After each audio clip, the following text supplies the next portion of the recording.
Now, folks, my camera just went to an ad. I don't know why, and it stopped me going on. But this is part 2 of that earlier video.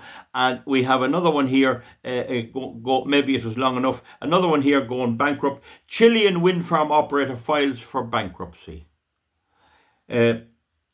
A Chilean wind farm operator backed by Latin American power has filed for bankruptcy in the US with restructuring deal that will provide financial relief from a debt default due to increased competition and severe drought.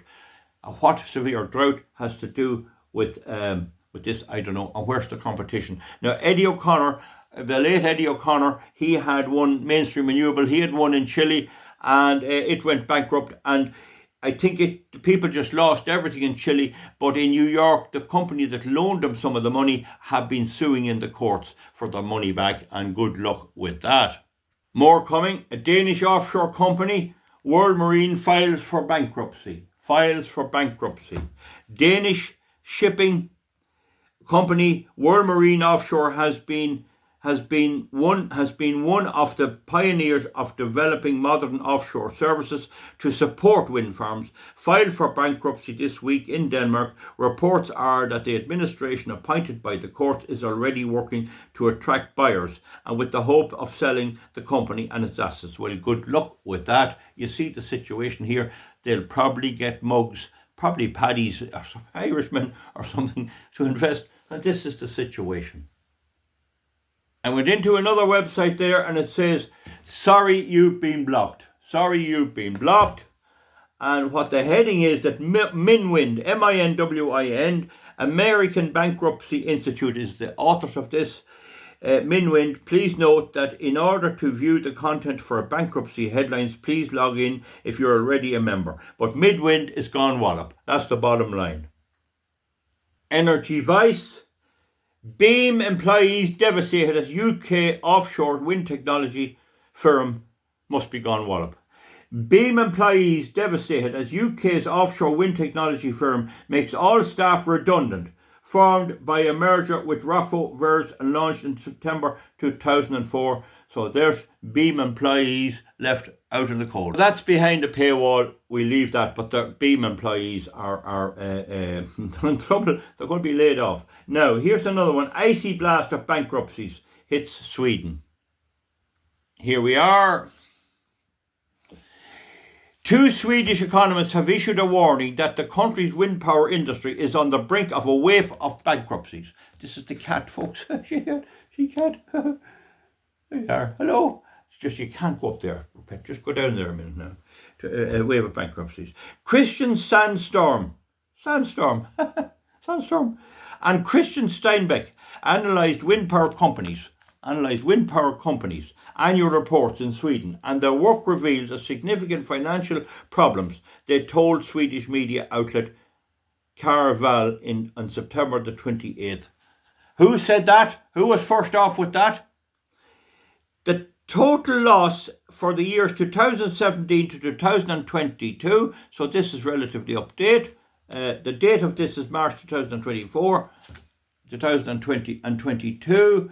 The total loss amounted to 1.5 billion Swedish kroner, or 1.2 billion euros, which meant a loss margin of 39%, they said about the sector. So I'm too low here. The amount of losses here is much higher, but I've been very generous here because I've lowered the amount. Listen, Kat, you can't interrupt me. She must be fun. If she knocks the camera off, I lose all the stuff, so I have to put her down. So go down there. So anyway, I discovered why they bring in mice to you when they catch them. That's their way of rewarding you. It's the same as a dog. If you shoot a duck or something, he'll bring him back to you.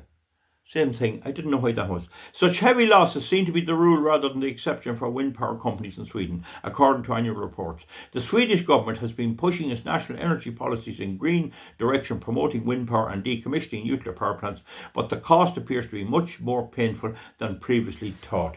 And I have itemised that there in my earlier video. And don't forget, I was cut off. So there you are. I could go on for days and days here about the whole thing is coming. The whole wheels are coming off. And the way to survive in Ireland is they load them onto some company. The building the wind farm is only to get it up and get it sold to national toll roads or somebody else.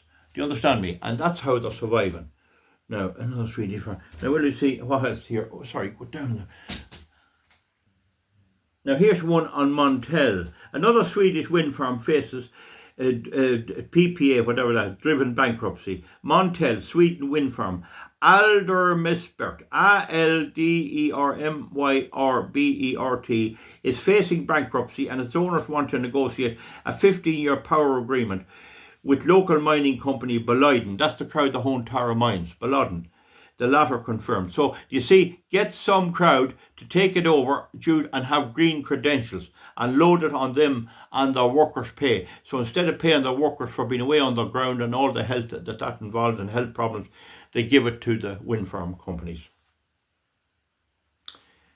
Now, so I don't want to repeat myself here, but it says here, Danish offshore wind company World Marine Offshore has filed for bankruptcies in the court. Have to watch, I'm not reading the same thing twice. So there you are, the wind companies losing billions.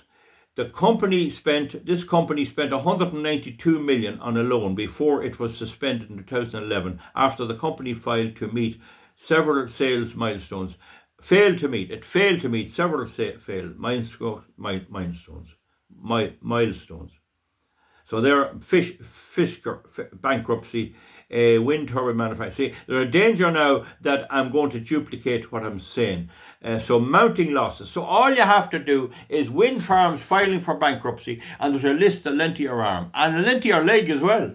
So I have emphasized in my video, which was cut off because I left it very long with the intervals. I've explained before the problem. The cost of the wind farm is the same as a conventional power station, which gives you permanent power, 100 million. After 25 years, you need to pay back 4 million to cover your original investment, and that's not taking account of inflation. They don't pay this at all. They never pay it. And then as the time goes on, someone asks, well, where's our money? Now, that's absorbed by DSB or main companies, but they haven't that luxury everywhere. And in some places, they have to pay back some of this every year. And it's less in the beginning and more later on.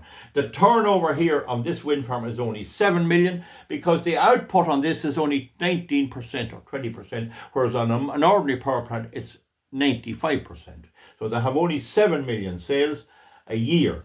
The expenses on that is 3 million minimal. That leaves them with 4 million. Then could now pay back this if they just paid it back. But they have financial costs. The interest on the loan, which I put here as a low 1.65 million. So that's the story. They pay. We said first of all they pay no shares, and then we said we'll give them a bit of shares, 500,000 in shares. Even with the financial cost of 0.65 million over the amount to pay this. So they can only pay 4 million less 0.65 million, so they can't pay the capital cost, even if they had no dividend to shareholders. Shareholders get nothing. So that's good enough for them. We're not sorry about that. So that's the story. Then we work out here, if they paid 15% tax, all they're left with when they have all paid is 1.052 million, and they have to pay the 4 million, so they can't. So if they're not having the sugar daddy, if they can't get someone to take them over, and they soon run out of people, they have to file for bankruptcy. They can't trade because they can't pay their expenses. If you're supplying services to a wind farm and they're in this position, how are they going to get the money to pay you? So what they're doing is they're using this. They're not paying back this. But as time goes on, the lending institution looks for its money. The dividends, the people who give them share money get nothing. So according to Google, finance is 0.69. Can you see it there? That's dropping fast. That's because buying those shares means you never get your money back. And what they sometimes do is they take a bit of this money here, this turnover, and they pay a bit of a dividend. And sometimes they issue new shares. So if you own shares in Greencoat or any other company, and if they can issue more shares, those people are getting into that company and you're left sitting. So if some fella wanted to buy a farm and you bought shares in it, and you contribute so much money that you own a tenth of the shares and hence a tenth of the farm land, right? You own a tenth of the farm land.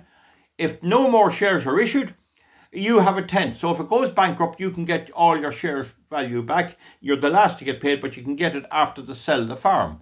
So it made a bit of a profit. You might get a bit more than you put into it, right? Okay, but if they can sell equal number of shares, supposing that you have, what did I say there? Supposing you put in 100,000 and there's 20 shareholders, then if it's sold, you get a proportion. But if they can double the shares up to 40, your share value is only half its value, and they can do that. That's how you got caught. I know a person invested in a mining company, £300, and they issued more and more shares and got more and more money in, and then they collapsed, and nobody got anything back. You understand that? You are not, a company can issue more shares if it wants to, and that's why stocks and shares are a bit of a scam. Not only do you have to watch how it's performing, you have to watch, will they issue shares just to get in more money? And that's what appears to be happening with Greencoat Renewables. They're 0.69. They're the last people to buy up a wind farm. They bought Glencarbury wind farm. John Lang PLC clearly said, we cannot make money. So Greencoat bought it, and now look what's happening. They can't make money either because of this situation. When you pay out the capital cost, 100 million, you need to pay 4 million a year for the capital sum. You have a turnover of very poor of about 7 million, which is very derisory because the wind doesn't blow enough. And you have expenses of about 3 million, which is average. And you have a financial cost. You have to pay the interest on your loan, which I put in very low at 1.6 million. You pay $500,000 to shareholders to keep them sweet, or you pay them nothing. Irrespective of what you do, all you have left when all is done is a little over $1 million to pay back your 4 million. So if you pay no tax and you pay no dividend, you still haven't enough to pay the 4 million a year. And that's what I found. And what you get in all the companies is an audited report saying that this company would not be a going concern, but it has a sugar daddy, it has an owner which doesn't look for the capital cost. But worldwide, they don't always have a big company prepared to take them over, and where they fail to take them over, they go bankrupt. Have I explained that reasonably well to you folks? That's a 12-minute. Sorry about the earlier video. We'll link these two, part 1 and 2, and we'll show you that you'll be able to follow up on the 2. This is only 12 minutes. So I alone in the whole world of 8 million people have said there has to be 35% of the grid from ordinary nuclear or fossil fuel power or good river hydro, which is very scarce in the world, and there has to be, and that's why they're turning them off. So questions are asked here, why are wind turbines stopped if there is wind? And that's because you can only allow in enough to keep the 35 in. They're lying about that by saying the grid is not good enough. If only we could spend more taxpayers' money, more bill payers' money, and have a big grid. It doesn't matter if the whole thing was on the Aran Islands. You can only have 65% of the grid from renewable energy. There's an article here on the BBC, wind theft. We told them this at the beginning. The mysterious effect of plaguing wind farms. As wind farms expand, some can accidentally steal each other's wind, causing worries with some of the country's energy transition to net zero. If you have too many wind farms, one takes the wind out of the other. It's like if you owned an acre of land and you have one cow, you have a certain amount of milk on the land. But if another person can put a cow in as well, that cow is going to eat the same grass as your cow, and you're going to have less milk. Same if you're growing potatoes. If you double the seed potatoes in an acre of land, you do not get double the crop. There's a certain spacing. Examiner, share of electricity from wind farms fell last year as the national grid is not strong enough. So it's always blame somebody else. Never blame anything else at all. Always blame something else. And lastly, here's a report from the Daily Telegraph, the British paper, slump in wind speeds cost green energy giant 236 million. They said the wind stopped blowing. Falling wind speeds across the UK and Europe this year have cost renewable energy giant Ørsted 246 million. The Danish wind farm operator estimated that a slump in wind speeds alone costed 2.2 billion. Now let me explain that. EirGrid, the Irish promoter of wind energy, said in his 2010 report that the average wind speed in Ireland was 34 miles per hour. In other words, 34%. In other words, if you put up a wind farm of 100 megawatts, it'd give 34% of that 100 in a year. And that is nonsense. It only gives 19%. And I worked out that you'd have to have the wind blowing. You couldn't nearly live in the country if the output was 34%. You'd have nothing, only wind. It'd be wind, wind, wind. So that was a big, dirty, rotten lie. And this is what they're saying. Oh, the wind slowed down. The wind didn't slow down. It's that they overestimated the wind speed to get all this hogwash and for this Ponzi scheme to work. So the Telegraph says here, slump in wind speeds cost green energy giant 336 million. That's in the UK. And lovely big picture and all. And falling wind speeds across the UK and Europe have cost the Ørsted 246 million. The Danish wind farm operator estimated that a slump in wind speeds alone cost 2.2 billion Danish kroner or 246 million euros over the first 9 months of 2025. The slowdown contributed to the 1.7 billion Danish kroner just 3 months in. Now, so it's behind a paywall, but we have said enough. See what they're doing? Oh, the wind slowed down. Now, you and I know the wind blows the same now as it always did. Never blew any different. It's never changed. But they have the big lie to tell. Oh, the wind slowed down. Oh, that's what's wrong with us. Are we having a good enough grid when the wind speeds are high? Oh, the grid's not strong enough. So spend thousands of our money given to strengthen their grid. And then, oh, when it doesn't perform, oh, well, the wind slowed down. I mean, this is a Ponzi scheme of monumental proportions, right? You have it there, folks. Sorry for being so long-winded. Thank you very much. Hopefully now we'll see massive bankruptcies. If interest rate goes up a bit more, you don't know about that, but hopefully we'll see massive bankruptcies and the whole damn thing will collapse round their ears. And just look at your electricity bill you're paying to try and keep this afloat, because our neighbours vote Fianna Fáil, Fine Gael, Labour and Sinn Féin, and will continue to do so until they're starving. Only when they're up around McDonald's looking in the bin and pulling out, oh, I got a bit of a burger, and they'll have to eat the burger that somebody else throws behind and maybe give their children. That's all it'll take. That's what it'll take to stop them voting for this stuff. And also the RIP.ie.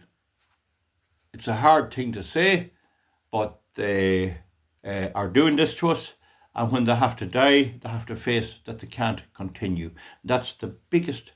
You thinking you go to a funeral that this man died and he felt sorry to leave the world and all that, and everyone praying for him. No. All he worries about is, I will not be able to vote for my Fianna Fáil and Fine Gael TD.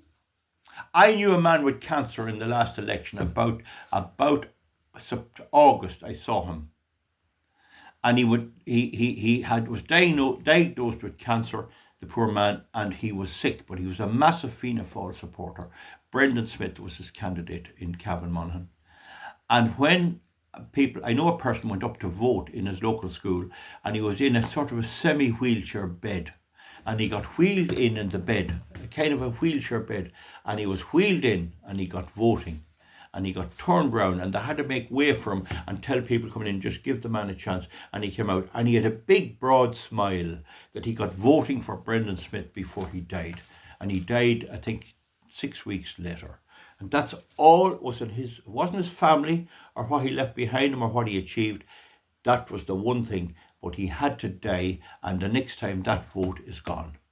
So this is what's been imposed by our neighbours, and there's only one way to solve it, unfortunately. So have I made that clear to you now, why this massive Ponzi scheme is just one of many operating in the world? They know that you have to pay your electricity bill. The St Vincent de Paul is now paying the bills for a quarter of the people in Ireland, and nobody sees anything wrong with it. The general population don't care. And why should I care? Well, sure, I bring you the information. I have my own generator anyway, which lets me out a little bit. and I don't use that much. If it's a heavy use like welding, I get my generator. We'll see you back soon, folks. There'll be no more videos today. Thank you very much.